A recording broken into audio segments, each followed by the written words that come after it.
Jungle.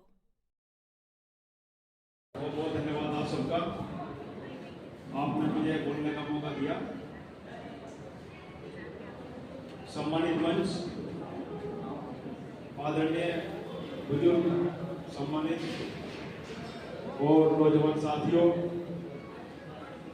और शिक्षा में प्रगति की ओर बढ़ रहे हमारे शिक्षक और हमारे छात्र छात्राएं शिक्षा में तो प्रगति कर रहे हैं, बहुत बहुत आभार आप लोगों का। और समाज की जो तरक्की होगी वो बच्चों को अच्छी से अच्छी शिक्षा दिला करके होगी। सामाजिक परिवर्तन लाने के लिए हम लोगों को अपने बच्चों को उच्च से उच्च शिक्षा दिलाने के लिए प्रयास करना होगा। जब हमारे बच्चे पढ़ेंगे, शिक्षित होंगे और अच्छे से अच्छे मार्क्स लाएंगे तो वो अच्छे पदों पर आसीन होंगे। हमारे समाज के बच्चे भी जिस प्रकार से आज के युग में पढ़ रहे हैं और आगे बढ़ रहे हैं, आपने देखा होगा कि आज हमारे बच्चे पढ़ लिख करके IAS भी बन रहे, BCS भी बन रहे और डॉक्टर भी बन रहे, PhD भी कर रहे। तो शिक्षा में जब हम लोगों को मौका मिला है, आगे बढ़ने का मौका मिला है, वो मौका दिया है डॉक्टर भीमराव अम्बेडकर ने और भारतीय संविधान ने। और भारतीय संविधान को हम लोगों को, हमारे बच्चों को पढ़ना चाहिए, क्योंकि संविधान के अनुरूप ही हम लोग अपनी तरक्की कर सकते हैं और आगे बढ़ सकते हैं, अपने समाज का विकास कर सकते हैं। भारतीय संविधान के तहत आज हमारा समाज प्रगति की ओर अग्रसर है और वो दिन दूर नहीं कि हमारा समाज सामाजिक परिवर्तन में और आर्थिक परिवर्तन में आगे होगा। बस मैं यही अनुरोध करूंगा कि ज्यादा से ज्यादा अपने बच्चों को शिक्षित करें, अच्छी शिक्षा दिलाएं, जिससे वो हमारे बच्चे आगे पढ़ लिख करके आगे बढ़ सकें और समाज का नाम रोशन कर सकें और अपने बड़ों का नाम रोशन कर सकें, अपने शहर का नाम रोशन कर सकें।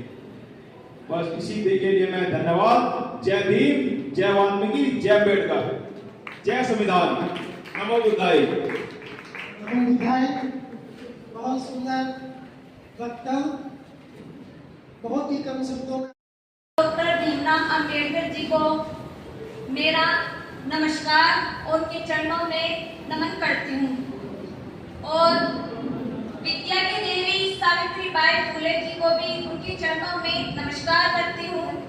सभा में मुख्य अतिथि को, मान्यवर जी सभी मुख्य अतिथि सम्मानित हो और इस सभा में जो इतना अच्छा कार्यक्रम रखा है उनको मैं अभिनंदन करती हूँ और धन्यवाद भी करती हूँ कि उन्होंने इतना अच्छा प्रोग्राम रखा है। और जो मेधावी छात्र है या पुलिस भर्ती में चयनित विद्यार्थी है, उनको यहाँ पे बुलाकर उनका सम्मान किया जा रहा है।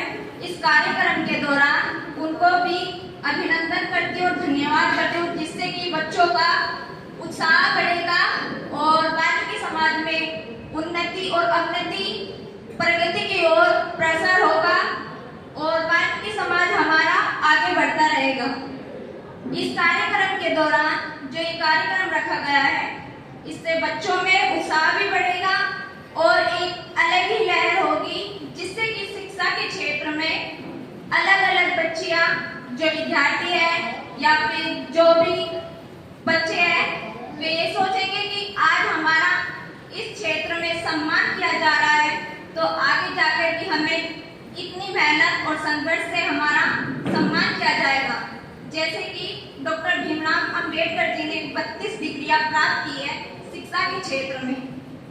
डॉक्टर भीमराव अंबेडकर जी की वजह से नारियों को सम्मान मिला है और नारियों को बोलने का अधिकार मिला है। उन्हें लिखने का, पढ़ने का, आने जाने का सभी अधिकार डॉक्टर भीमराव अंबेडकर जी की देन की वजह से प्राप्त हुए हैं।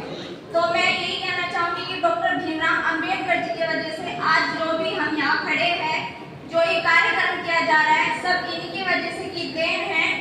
उनका मैं बहुत बहुत आभार करती हूँ और धन्यवाद भी करती हूँ कि डॉक्टर भीमराव अंबेडकर जी की वजह से 26 नवंबर 1949 में जब संविधान लागू हुआ था, तो संविधान के दौरान हमें कानूनों की जानकारी मिली।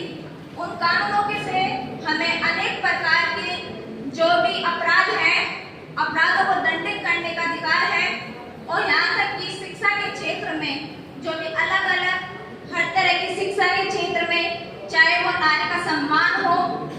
अधिकार हो, सभी हमें डॉक्टर भीमराव अंबेडकर जी की वजह से, संविधान की वजह से हमें प्राप्त हुए हैं। और संविधान के तहत जो भी हमें सम्मान मिले हैं वो इन्हीं की देन है। हमें संविधान को अच्छे से पढ़ना चाहिए।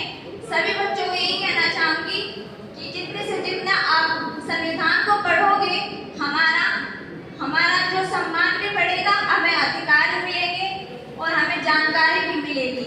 अगर हमें जानकारी नहीं मिलेगी, हमें हमारे अधिकार नहीं मिलेंगे, हमें पता ही नहीं लगेगा कि हमारे क्या अधिकार है। कॉन्स्टिट्यूशन में हमारे सभी प्रकार के अधिकार है। अगर आप उन्हें पढ़ेंगे, अच्छे से अच्छी डीपली करें, तो हमें एक एक हमारे पूरे भारत की उसमें नीड है, एक एक पूरी भारत की नीड दी गई है, जिससे कि अपराधियों को दंड देने का भी है और यहाँ तक कि हमारे नारियों को सम्मान का भी अधिकार दिए गए हैं।